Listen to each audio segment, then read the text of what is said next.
మర్చిపోకండి. ఈరోజు మనం ఈ వీడియో ఏంటో చూసేద్దాం పదండి ఫ్రెండ్స్. వినాయక చవితి రోజు మనం పూజించే వినాయకుని విగ్రహం ఏ విధంగా ఉండాలి ఇప్పుడు మనం చూసేద్దాం. వినాయక విగ్రహం గురించి ముఖ్యమైన విషయాలు. కుడి చేతిలో అభయహస్తం, ఎడమ చేతిలో లడ్డు. ఇక వినాయకుని తొండం ఎడమ వైపుకు తిరిగి ఉండాలి. ఇక సింహాసనం మీద కూర్చుని ఉన్న గణపతి అంటే సింహాసనం మీద అధిష్టానమై ఉన్న ఆ గణపతినే మనం పూజించాలి.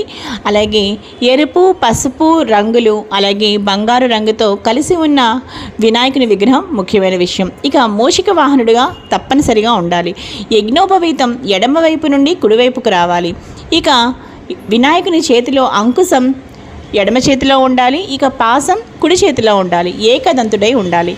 తెలుసుకున్నారు కదండి వినాయక చవితిని పూజా విగ్రహం ఏ విధంగా ఉండాలో. ఇక ఈరోజు ఈ వీడియో మీ అందరికీ బాగా నచ్చింది అనుకుంటున్నాను. ఇంకా ఈ వీడియో మీ అందరికీ బాగా నచ్చితే తప్పకుండా వీడియోని లైక్ చేయండి, షేర్ చేయండి. అలాగే లావణ్య స్లైఫ్ స్టైల్ ఛానల్ని సబ్స్క్రైబ్